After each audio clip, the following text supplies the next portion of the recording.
I'm the Moral Economist, and welcome to my channel. I'm an author on Medium, and I wanted to make a YouTube channel where I basically just read through my articles. So it's a little different than other approaches. In my case, I try to primarily write articles, and I'm making the YouTube channel to read them. So as I put in my description, thoughts on economics, politics, philosophy, ethics, and computing by Adam Smith reincarnated.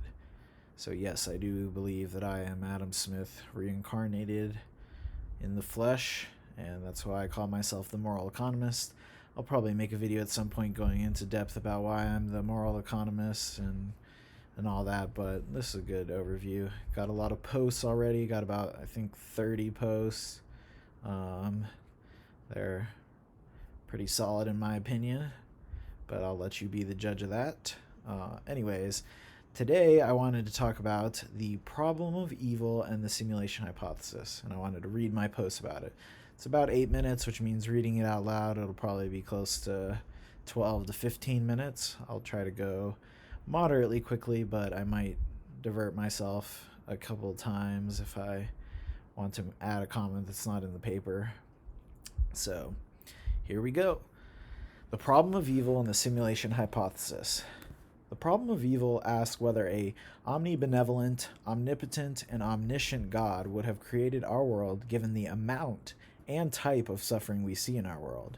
Atheists believe that the problem of evil shows a traditional God does not exist, while theists believe that the problem of evil merely restricts certain aspects of God's nature by imposing free will, morality, justice, and so on as constraints on God's abilities.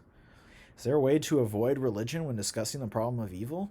For example, what if our world was created by a computer algorithm, an advanced alien civilization, or a sadist? Maybe it was created by a god as well.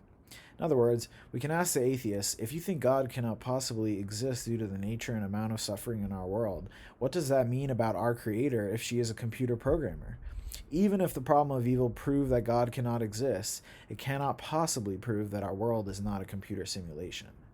Notice that this topic is slightly different from the simulation argument, which argues via probability that either our civilization will cease to exist or we are probably living in a computer simulation. Also, we're not asking if our specific Earth was created by an alien civilization, which of course could be possible, but if our entire universe exists as a computer simulation. Instead here, I assume the simulation hypothesis, which posits that the underlying mechanism by which our world's physics operate is via a computer. I'll cover the nested aspect of simulations in depth at a later date. To be more precise, I discuss the intersection of the problem of evil and the simulation hypothesis. My intention here is not to provide definitive answers, but instead to offer a classification system. Additionally, this is not intended to be exhaustive, as this is the start of a long-term project in meta-ethics, artificial intelligence security, existential risk, meta-macroeconomics, and more. In other words, assume that we are living in a computer simulation. What can we infer about our creator's intentions, or lack thereof, based on empirical observations about our world and its physics? Let's define a creator as an agent that creates, as opposed to an impersonal process. This may seem confusing since a computer is seen as impersonal, and it certainly seems possible that a computer could have created our physical reality if the simulation hypothesis is true. To this we can say, 1, it remains unclear whether a computer intelligent enough to create ancestor simulations would not be conscious, and 2, we can still ascribe agent-like properties to any such impersonal process. If God does not exist, there may not be a base world creator, but that doesn't mean that there aren't any creators. For example, if an alien entity or an artificial intelligence system creates a simulation with conscious entities, then we can rightfully call these entities creators. By simulation hypothesis assumption, we are considering worlds with creators. Since we are assuming our world is a computer simulation, we are interested in knowing what kind of creator created us. We can start by delineating 3 types of creators: morally praiseworthy, morally ambiguous, and morally malevolent. A morally praiseworthy creator would be an entity that intervenes on the behalf of the agents he, she, it, they creates with morally praiseworthy intentions. Morally praiseworthy intentions include the desire to live a more meaningful existence, to achieve scientific accuracy, or otherwise execute a moral plan.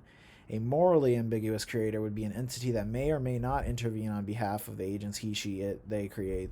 However, a morally ambiguous creator does not have purely morally praiseworthy or purely morally malevolent intentions.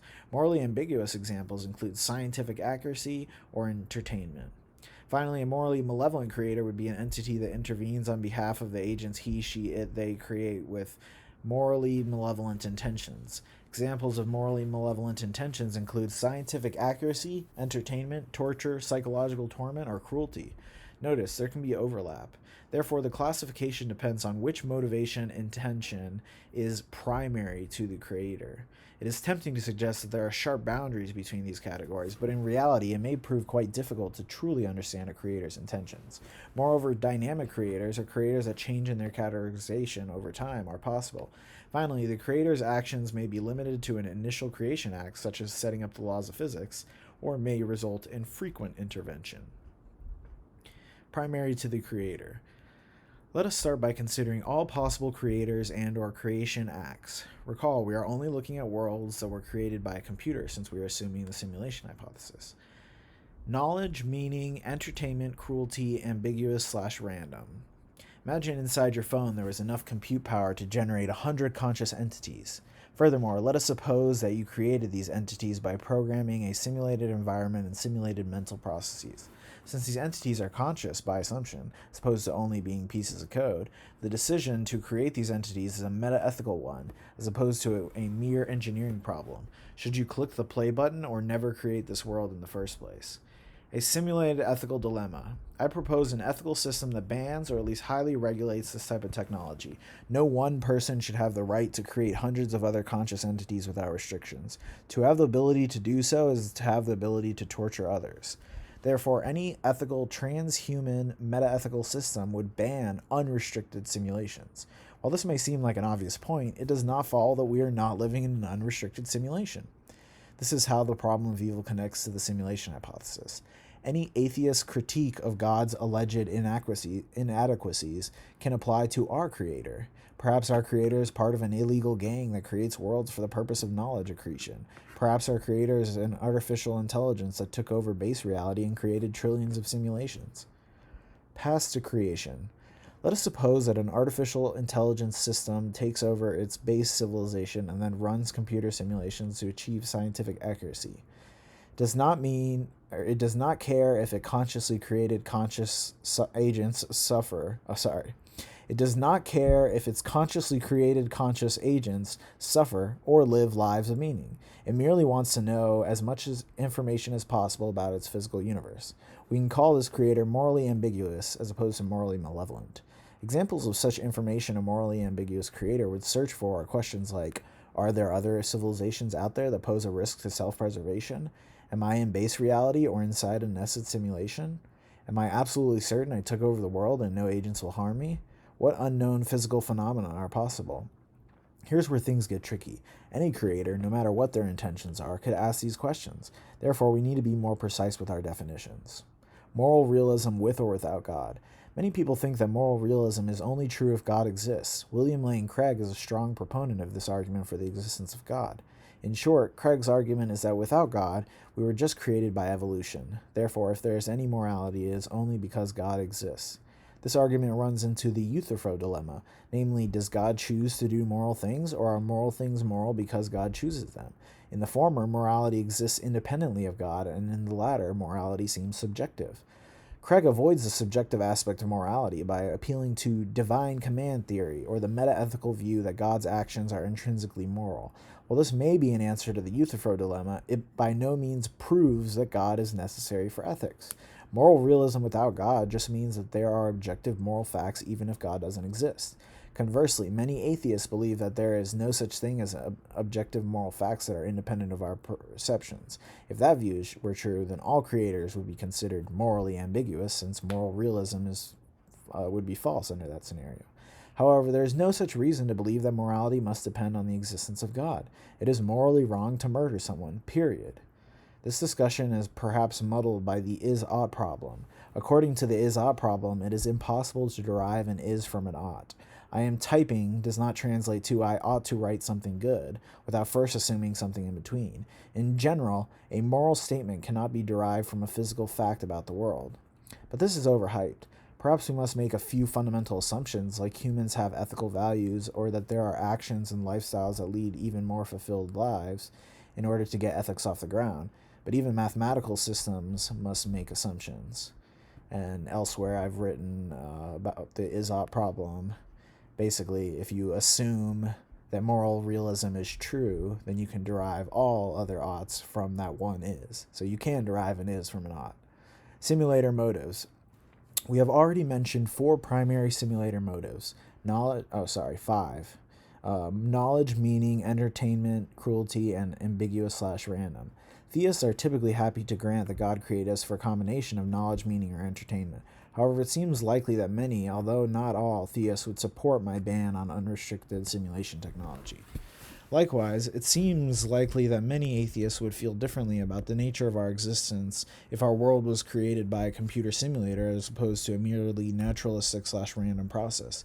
As such, we can classify various views on the problem of evil in the simulation hypothesis. Theists, God is morally justified in creating our world, but an entity with inferior intellectual and moral abilities is not. Atheists, God is not morally justified in creating our world, therefore God does not exist. No entity is morally justified in creating our world, therefore if our creator is a simulator, they are morally malevolent or ambiguous. Theists, both God and other entities can create worlds for morally praiseworthy reasons. Atheists, the concept of an omnibenevolent God is inconsistent with our world, but perhaps certain entities could create our world for morally praiseworthy ways. Final pass for simulators. Let us assume that my ethical principle becomes law. Simulations with conscious entities will either be banned entirely or only allowed under highly regulated circumstances. Why might we follow this? Because if we one day achieve a technological utopia, then there is no point in creating worlds with high levels of inequality, suicide, depression, war, pandemics, and corruption. Does it follow that our world is not created by a malevolent simulator? No. Even if we pass a law, others may break the law and create simulations anyways. Perhaps they intend to do so for utilitarian reasons, entertainment, or scientific knowledge accretion. This is connected to the vulnerable world hypothesis, more forthcoming. Moreover, if an AI takes over base reality and creates trillions of simulations, then we need not classify that AI as morally malevolent, but it hardly could be considered morally praiseworthy. Such an AI would likely be morally ambiguous. So we have illegal groups, mad scientists, or AIs that could be our creator. Could some religious group create simulations for some warped ethical system? This too seems entirely plausible, nevertheless unethical. Therefore, if we were created by an AI world takeover, it seems the only way to end the nest from getting deeper is by banning simulation technology. Only simulate non-conscious entities, please. Alright, that's the article. Thank you very much for listening, and I hope you like it, and subscribe. Thanks a lot. Bye.